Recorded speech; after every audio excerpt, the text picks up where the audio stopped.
女儿出了车祸，性命危在旦夕，家里的银行卡却被妻子带走。我一连打了10几个电话，他却不管不顾。事后我才知道，原来他是在陪初恋的妈妈旅游。等他回来后，我和女儿都不要他了。大家好，开始今天的分享之前，希望你能给人间烟火点个订阅，我将会分享更多优质的内容。老婆，你去哪了？我怎么找不到银行卡了？我坐在手术室外，对着电话声嘶力竭地吼道：蓉蓉出车祸了，现在急需手术费。然而电话那头却只传来妻子荣月不耐烦的声音：我都说了，我只是陪阿姨一起去散散心而已，为了诓我回去，你现在连这种谎都能撒了？我急得眼睛通红，声音也越发嘶哑。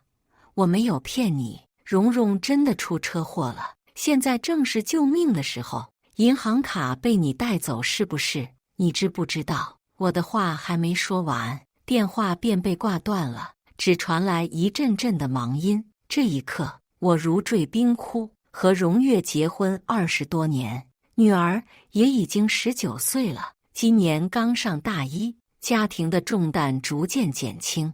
我这个40多岁的中年男人，也总算到了能喘口气的时候。但是没想到，天不遂人愿，蓉蓉在和同学出去逛街的时候，被酒驾的司机直接撞成了重伤。接到警察的消息时，我的大脑一片空白，连走路都走不稳。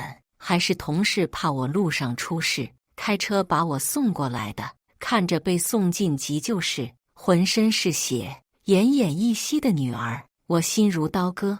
这是我放在手心里疼了19年的孩子，看他如今的模样，我简直恨不得替他受罪。可是没想到，身为母亲的荣月，这个时候却在陪他初恋的母亲旅游。我狠狠地抓着自己的头发，无比后悔当初将工资卡全交给荣月处理。现在酒驾司机也进了急救室，一时半会找不到他的家人，只能我自己出这个手术费。可偏偏我所有的工资都在荣月身上，没有办法，我只能继续给他打电话，希望他还有一点母爱和良知。连续打了5通电话后，荣月终于又接通了。他不耐烦地道：你有完没完？我说了我不会回去的。我低声下气地祈求道：求求你了，老婆，女儿现在真的很危险，你快回来吧，起码把银行卡寄回来呀。然而荣月只是讥笑道：你现在撒谎越来越像那么回事了，连女儿的性命都能拿来开玩笑。随后电话里又传来一个苍老的女声：我说小张啊，我最近心情不好，才让月月来陪我的，你何必这么咄逼人呢？我儿子的确是和月月青梅竹马，有过一段情，但那都是几10年前的事情了。就算他们2个不来往了，我也是从小看月月长大的阿姨呀，你就别想着法子哄她回去了。这个老太婆看似语气温和，实际上却是坐实了我撒谎的事情。果然，荣月的语气里顿时多了几句鄙夷：都多大的人了，还玩勾心斗角的这一套，你还是不是个男人了？说完，他又把电话挂断了。我眼前一黑，险些被气晕过去。深吸一口气，缓过来之后，我又继续打电话，可是一连打了10几个，都是正在通话中。我这才反应过来，他把我拉黑了。可是他在外面吃喝玩乐，女儿该怎么办？就在我一筹莫展之际，一只温暖的手突然落在了我的肩膀上。我抬起头来，却对上一双熟悉的眼睛。老张，你怎么了？急救室里的人是谁？来人不是别人，正是这家医院的儿科主任，我的老同学任芳。蓉蓉小时候生病都是找的他。看到老熟人，我的眼泪再也忍不住，哽咽着讲清楚了事情的来龙去脉。闻言，任芳顿时蹙眉，叹气道：老张，你别着急，人命关天，这个钱我先帮你垫上了。我张了张嘴，拒绝的话怎么也说不出口，只能红着眼点了点头。在任芳的帮助下，蓉蓉顺利进行了手术，所幸手术很成功。蓉蓉也在术后的第2天醒了过来，看见坐在床边神情憔悴的我，她顿时什么都懂了。爸爸妈妈没有回来，对不对？女儿握住我的手，苍白的脸上流露出一丝愧疚。对不起，其实上个月我就知道妈妈有在和她的初恋联系，但是我不知道该不该说，我怕说出来之后你们会离婚，会毁掉我们的家。我摸了摸她的头，叹了口气。其实早在半年前我就已经知道了，但是怕影响你高考，所以只是没想到我的一时心软，竟然险些酿成大祸。若是半年前我就强硬离婚，拿回我的工资卡，现在根本不会出现这种情况。蓉蓉抿了抿嘴唇，眼神中逐渐多了几分坚定。离婚吧，爸爸，我会站在你这边的。我沉默了，想了想，我用蓉蓉的手机给她现在的样子拍了照，发给蓉月。你知不知道蓉蓉差一点就死了？你拿着她的救命钱在外面吃喝玩乐，难道就不觉得愧疚吗？很快，蓉月便一个电话打了过来，只是她并不是来道歉的，而是尖声斥责道：够了，你们父女俩为了骗我回去，真是什么招数都使得出来。我不过是出来陪陪阿姨而已，你们至于这样吗？老张，我跟你过了20多年，你连这点最基础的信任都没有，我对你实在太失望了。蓉蓉都被你教坏，学会弄虚作假骗人了。我告诉你，无论如何我都不会回去的，我受够你了。说完，他就把电话挂了。蓉蓉白着一张脸，眼泪不受控制地掉了下来。我心疼地给她擦眼泪，心里却越来越冷，因为刚才我分明在电话里听见了男人的声音，陪阿姨散心。这种鬼话连小孩子都不会信。蓉月说我连最基础的信任都没有，可是从蓉蓉出车祸到现在，她信过我一句话吗？离婚的念头越发强烈，我安抚好蓉蓉，马不停蹄地去银行调查了工资卡的流水。好在工资卡绑定的是我的身份证，能够清晰看到支出的每一笔交易，其中好几次大额支出是购买了名牌的男装和男鞋男表，还有订酒店的记录。如果只有2个女人一起出行的话，为什么酒店要订2间房？我深一口气，努力让自己冷静下来。婚必须要离，钱我也要全部追回。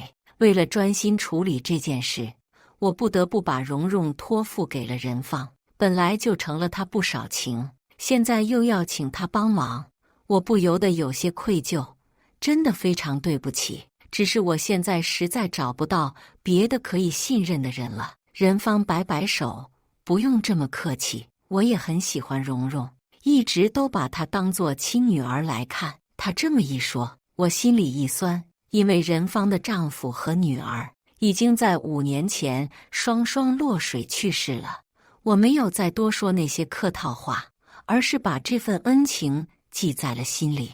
之后，我将所有的精力都投入到了离婚事宜上。首先就是去银行挂失，申请冻结了我的工资卡。果不其然，当天晚上，蓉月就把我从黑名单里放了出来。电话接通，他劈头盖脸就是一顿骂：张鹏，你这个狼心狗肺的东西，老娘跟你结婚20年，不过是出来旅游2天，你居然冻结我的卡，你以为这样就能让我求你了吗？我呸！这样只会让我更加厌恶你。我静静地听他骂完，然后面无表情地道：说完了吗？说完了就抓紧回来，把离婚协议签一下，顺便一说，你给你初恋花的那些钱，我都会全部追回的。然后我就挂断了电话。这次轮到荣月不停地给我打电话了，而我如法炮制，晾了他好一会，才接通电话，冷冷道：“在你回来离婚之前，我一句话都不会多说的。”说完就把他拉黑了。而荣月发现被我拉黑后，又打给了蓉蓉，只可惜蓉蓉经历过这次车祸，已经对他彻底死心了，两边都没有得到回应，手里又没钱，他只能用最后的余额买了火车票，连夜赶了回来。家里的房子是我婚前买的，我已经找人换了锁。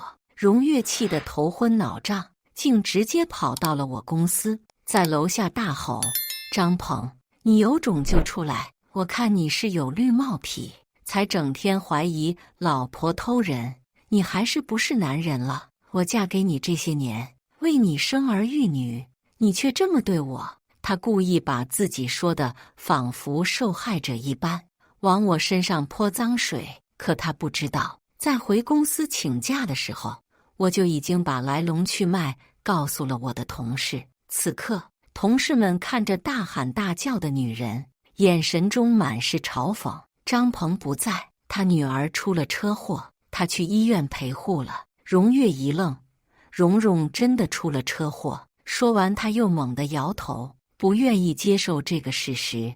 不，我才不信，肯定是你们串通起来骗我的。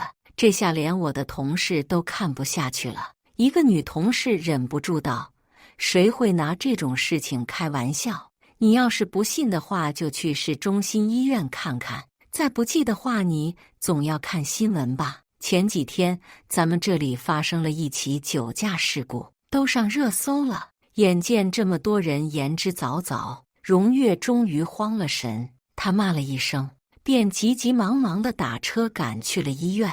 我收到女儿的短信时，正在律所里和律师商谈离婚协议的相关事宜。爸，他回来了。女儿的声音有些闷闷的，她已经不愿意喊荣月妈了，而是用她代替。从电话里，我能听见一些喧闹的声音，似乎是荣月正在跟人方吵架。蓉蓉，你刚动完手术，不要跟他吵，我这就回去。虽然有人方在，但是怕荣月说出什么刺激女儿情绪的话，我匆匆拿上离婚协议，开车回了医院。好啊，我说你们父女俩怎么跟催命鬼一样，对我疑神疑鬼的，原来是以己夺人。刚到病房所在的楼层，我便听见了荣月尖锐的声音。只见走廊上一团乱，任芳堵在病房门口，头发乱糟糟的，脸上还有一个通红的巴掌印。她怒声道：“你还是不是孩子的亲妈？他在手术室里九死一生的时候，你却在电话里说他和他爸是串通起来骗你。”荣月狠狠推了他一把，气得满脸通红。我不是孩子亲妈，难道你是吗？谁不知道你安的什么心，在这里假惺惺地关心他几句，他就把我这个亲妈都忘了。眼见任芳为了护着蓉蓉被欺负成这样，我再也忍不了了，快步走上去，一把将荣月拉开。你闹够了没有？蓉蓉出车祸，我给你打了10几个电话，可你连听都不愿意听。要不是任芳帮我垫了手术费，蓉蓉已经没了。现在孩子好不容易脱离危险，你回来第一件事却是找救命恩人的麻烦，你到底有没有良心？围观的人越来越多，甚至有人开始掏出手机拍摄。荣月见到我，竟然直接破罐子破摔，往地上一倒，大呼小叫道：“没天理了！姓张的，我跟你过了20多年，你背地里竟然早就跟这个女人好上了。”他捂着脸，一边痛哭流涕，一边跟周围的人诉苦。好啊，我不过是出去旅游了几天，回到家连女儿都不认我这个妈了，他们父女俩都被这个狐狸精迷倒了，现在合起伙来对付我。很多人不知道事情的经过，纷纷指指点点起来。天哪，这都是什么事啊？出去一趟回来，发现老公孩子都不是自己的了。我眼看着荣月倒打一耙，气得浑身发抖，上前一把将她拉起来，怒道：“你少在这颠倒黑白！我跟任芳清清白白，问心无愧，反倒是你敢发誓，你这几天真的只是去旅游，一点都没干别的事吗？”谁知道任芳的脸皮比我想的还要厚，她甩开我的手，理直气壮地道：“我发誓又怎么样？我这几天只是在陪我阿姨散心而已，是你心里有鬼。”听到这种颠三倒四、是非不分的话，我简直不敢相信，眼前这个疯女人是我相伴了20多年的老婆。我们两个各执一词，围观群众也议论纷纷，一时间乱成了一锅粥。见状，荣月趁机卖惨，哭着对周围的人说道：“大家来给我评评理呀！女儿年龄还小的时候，她就经常带孩子来这里看病，每次看病都找这个任芳，谁知道他们实际上是在干什么？我辛辛苦苦20多年，到这把年纪了，反倒丈夫和女儿都跟我离婚了，我真是命苦啊！”她说起谎话来一套一套的，几句话就把屎盆子扣在了我和任芳的头上，女儿也成了她口中的白眼狼。不少人看着我的目光都变了，指指点点地骂我渣男。够了！病房里传来蓉蓉愤怒的声音，她被任芳扶着，慢慢地走出来，脸色还是病态的苍白。当着许多人的面，蓉蓉冰冷地看着任芳，语气中难掩失望：“妈妈，到底是谁以己夺人？你心里还不清楚吗？我出了车祸，躺在手术室里危在旦夕的时候，你只顾着自己玩乐，还带走了家里所有的存款。我跟你说我刚手术完，你却说我和爸爸一起撒谎骗你。我们骗你什么了？”蓉蓉半个身子都靠在任芳身上，说着说着便红了眼圈。我为什么跟任芳阿姨亲近？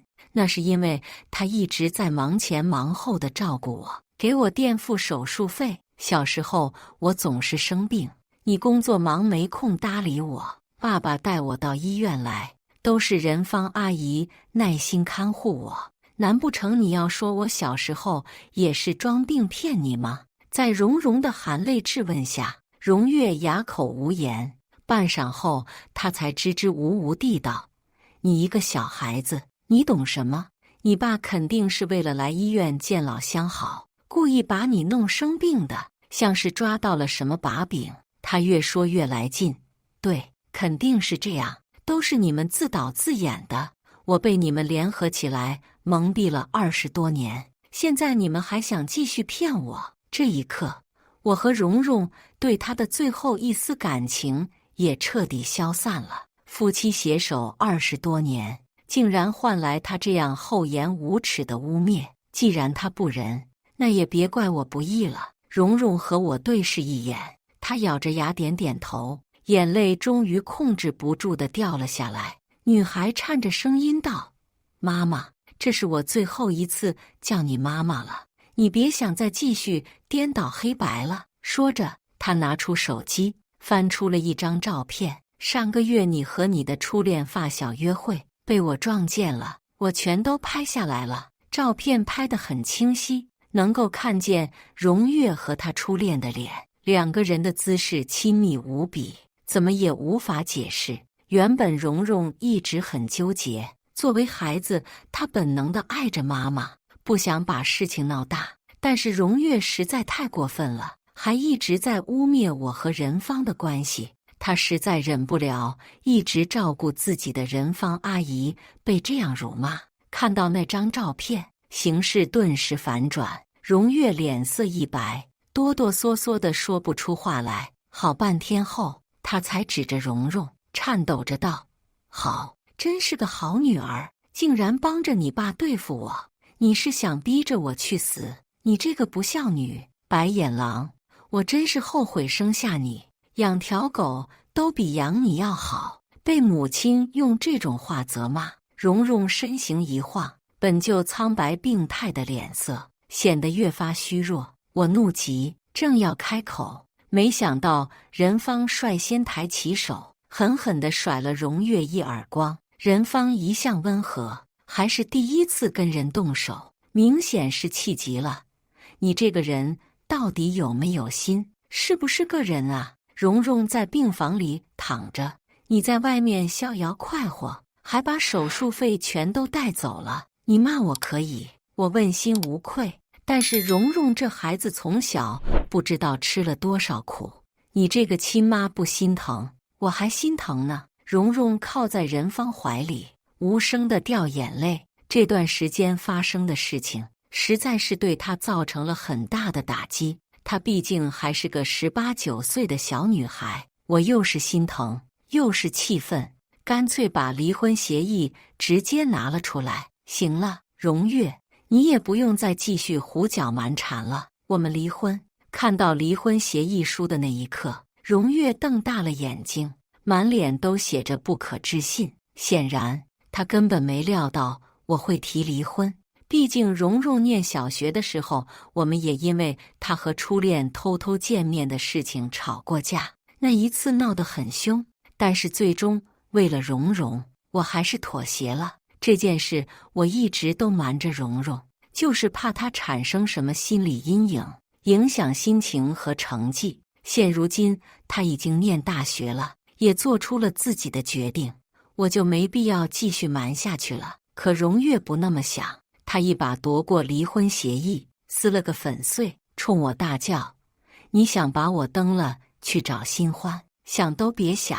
我告诉你，我是绝对不会同意离婚的，除非我死。我嗤笑一声：怎么，你不是一直心心念念着你的初恋吗？跟我离婚了，你直接去找他，不是更好？此刻形势已经完全逆转，围观者异样的目光仿佛刀子一般，一刀一刀地割在荣月的脸上。只是我低估了他的脸皮厚度，他梗着脖子道：总之我就是不离婚，你别做梦了，只要我不同意，你到死都别想甩开我跟这个女人过日子。说完他便气冲冲地走了，估计也是受不了别人的眼光，没有热闹看了。围观群众也逐渐散去，走廊又逐渐变得安静下来。病房里，任芳抱着蓉蓉叹气：老张，我自问与你之间清清白白，这些年来从没有过什么逾越的行为，可是今天这事，我愧疚无比。芳，这事是我对不住你，你放心，我一定会处理妥当的。其实荣月咬死不离婚，我也能猜到他心里在打什么算盘。首先，家里的房子和车子是我的婚前财产，如果离了婚，他是肯定追不回的。而这些年来，我的工资一半用来支付家里的开支，一半存在了工资卡里，他的工资则是一半给蓉蓉交学杂费，一半用来自己吃喝穿着。我几乎可以肯定，他自己根本没有存下什么钱。离婚后，作为过错方，他什么也分不到。而蓉蓉已经成年了，也肯定不会愿意跟他。综上所述，离婚对荣月没有丝毫好处，他不同意也是理所应当。可是我管他同意不同意，这个婚我离定了。现在离婚不比以前，不仅有30天冷静期，只要其中一方不同意，就无论如何也离不掉。我老实了20多年，荣月满以为自己只要死不离婚，我就奈何不了他。但是我早已经想好了如何报复，以及逼迫他同意离婚。荣月的初恋名叫白潇，在一所学校当老师，2年前跟自己的老婆离了婚，现在是单身状态。正是在他离婚之后，荣月才和他又勾搭上的。